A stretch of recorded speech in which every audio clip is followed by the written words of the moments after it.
In glancing over the somewhat incoherent series of memoirs, with which I have endeavored to illustrate a few of the mental peculiarities of my friend Mr. Sherlock Holmes, I have been struck by the difficulty which I have experienced in picking out examples which shall in every way answer my purpose.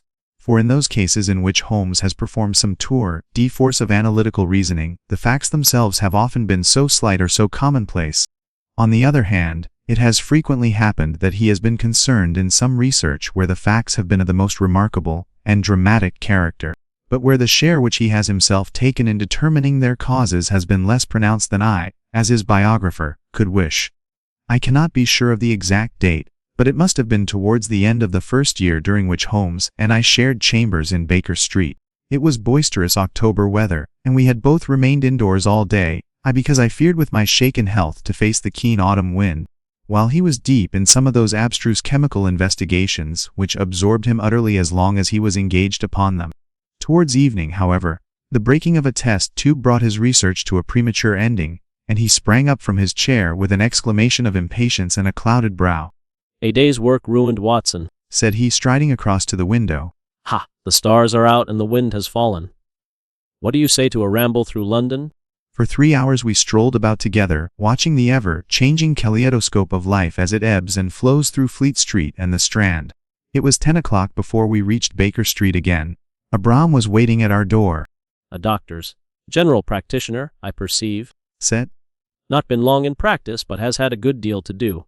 "Come to consult us, I fancy! Lucky we came back!"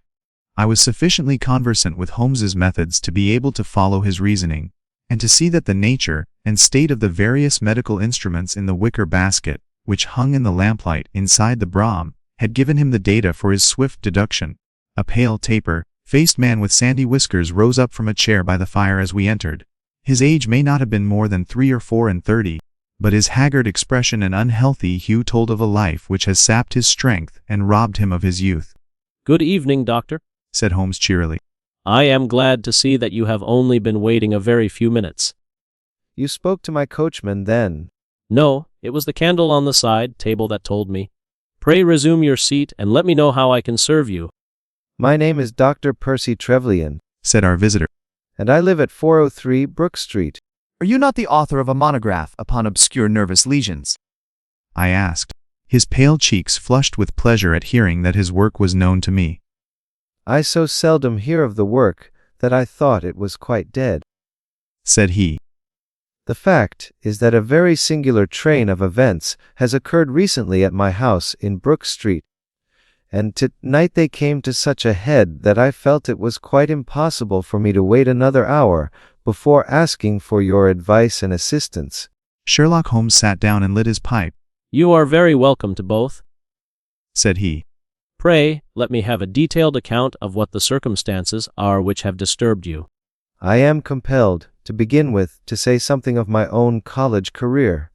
I am a London University man, you know, and I am sure that you will not think that I am unduly singing my own praises if I say that my student career was considered by my professors to be a very promising one.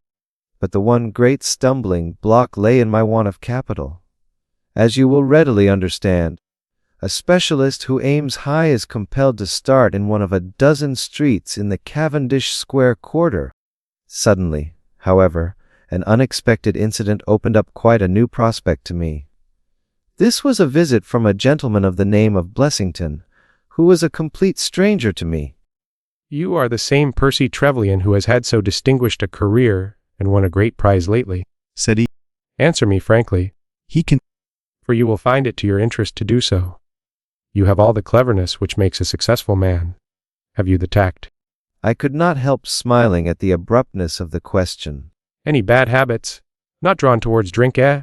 Come, said he in his bustling way. It's the old story.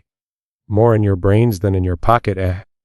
What would you say if I were to start you in Brook Street? I'll be perfectly frank with you, and if it suits you it will suit me very well. I have a few thousands to invest, dicey, and I think I'll sink them in you." "But why?" I gasped. "Well, it's just like any other speculation, and safer than most. I'll tell you. I'll take the house, furnish it, pay the maids, and run the whole place. All you have to do is just to wear out your chair in the consulting room. Then you hand over to me 3/4 of what you earn, and you keep the other quarter for yourself. He came himself to live with me in the character of a resident patient. His heart was weak, it appears, and he needed constant medical supervision. He was a man of singular habits, shunning company and very seldom going out. His life was irregular, but in one respect he was regularity itself. Every evening, at the same hour, he walked into the consulting room, examined the books, put down 5 and 3 pence for every guinea that I had earned, and carried the rest off to the strong box in his own room. Some weeks ago Mr. Blessington came down to me in, as it seemed to me, a state of considerable agitation. He spoke of some burglary which, he said, had been committed in the West End.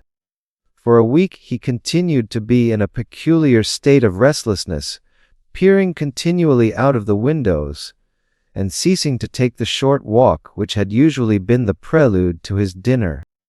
From his manner it struck me that he was in mortal dread of something or somebody, but when I questioned him upon the point, he became so offensive that I was compelled to drop the subject. 2 days ago I received the letter which I now read to you. Neither address nor date is attached to it. A Russian nobleman who is now resident in England, it runs, would be glad to avail himself of the professional assistance of Dr. Percy Trevelyan. He proposes to call at about 6:15 tomorrow evening, if Dr. Trevelyan will make it convenient to be at home. He was an elderly man, thin, demure, and commonplace, by no means the conception one forms of a Russian nobleman. I was much more struck by the appearance of his companion. This was a tall young man, surprisingly handsome, with a dark, fierce face, and the limbs and chest of a Hercules. He had his hand under the other's arm as they entered. You will excuse my coming in, doctor, said he to me, speaking English with a slight lisp. This is my father, and his health is a matter of the most overwhelming importance to me. Not for the world, he cried with a gesture of horror. If I were to see my father in one of these dreadful seizures, I am convinced that I should never survive it. To this, of course, I assented, and the young man withdrew. The patient and I then plunged into a discussion of his case, of which I took exhaustive notes. Suddenly, however, as I sat writing, he ceased to give any answer at all to my inquiries, and on my turning towards him I was shocked to see that he was sitting bolt upright in his chair, staring at me with a perfectly blank and rigid face.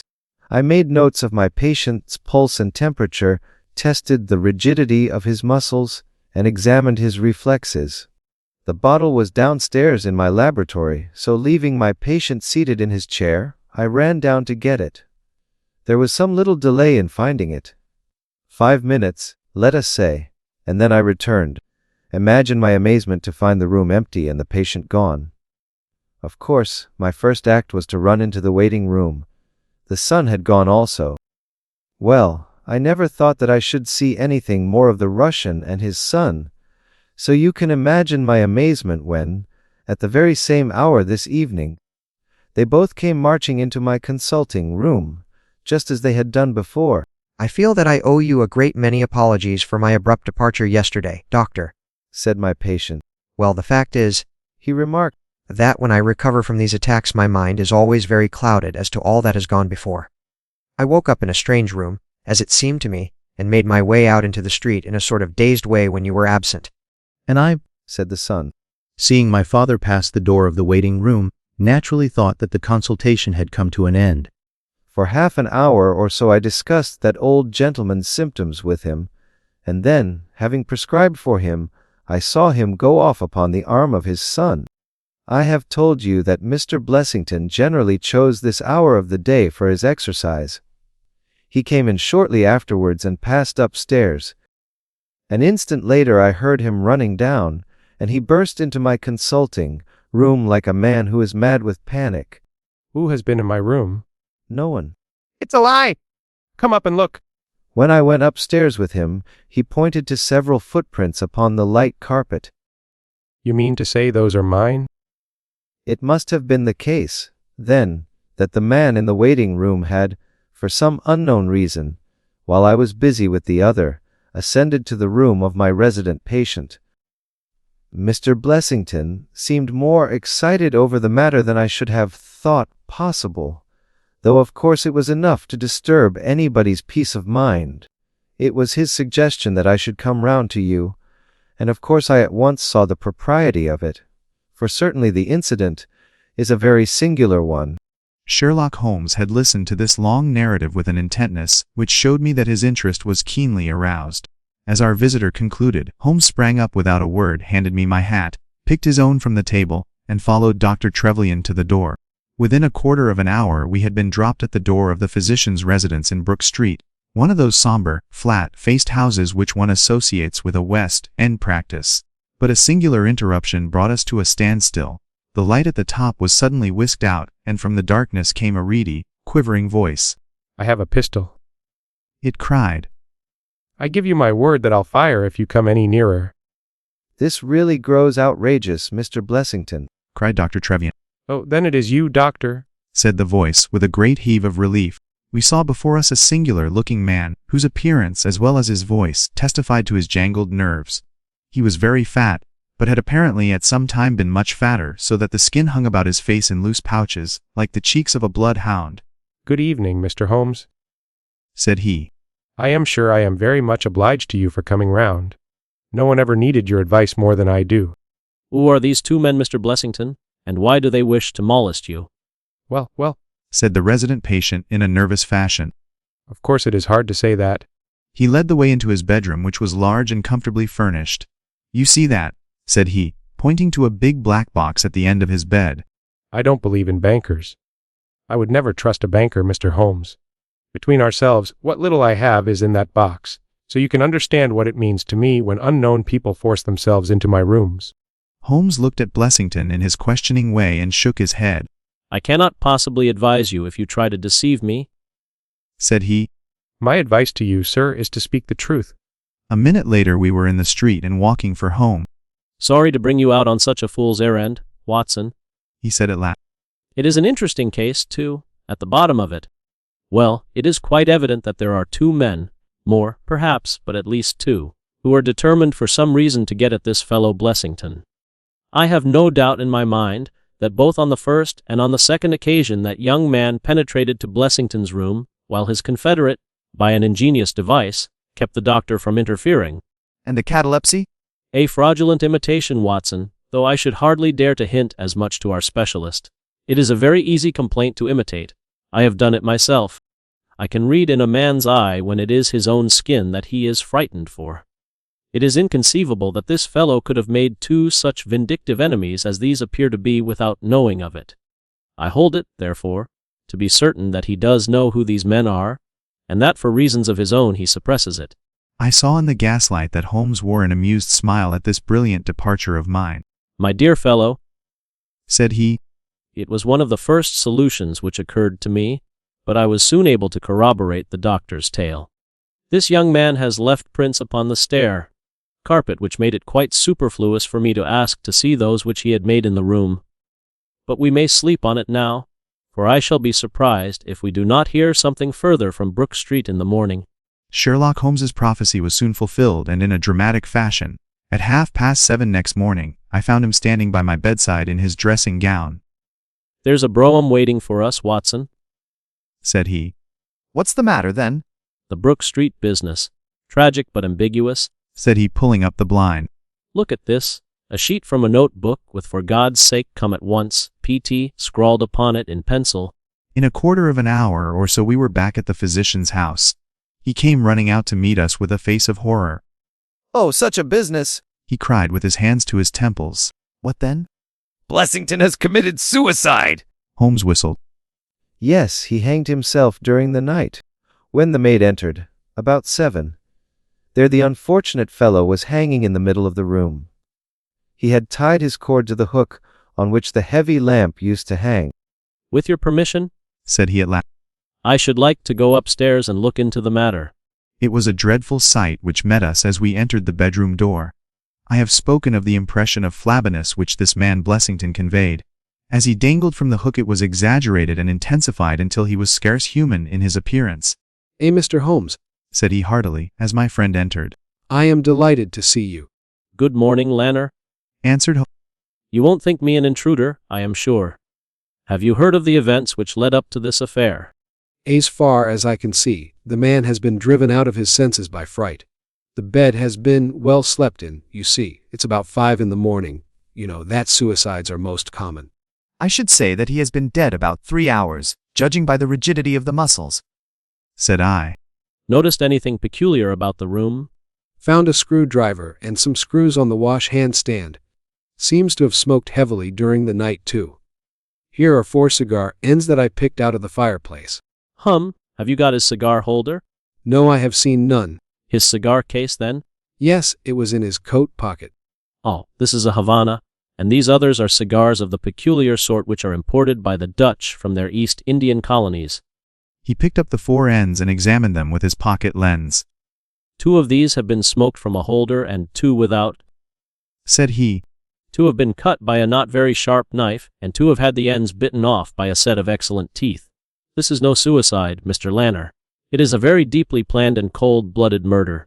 Impossible, cried the inspector. And why? Why should any one murder a man in so clumsy a fashion as by hanging him? I saw their traces. Excuse me a moment, and I may be able to give you some further information about it. The bed, the carpet, the chairs, the mantelpiece, the dead body, and the rope were each in turn examined, until at last he professed himself satisfied. How about this rope? It is cut off this, said Dr. Trevelyan, drawing a large coil from under the bed. Yes, the actual facts are very plain, and I shall be surprised if by the afternoon I cannot give you the reasons for them as well.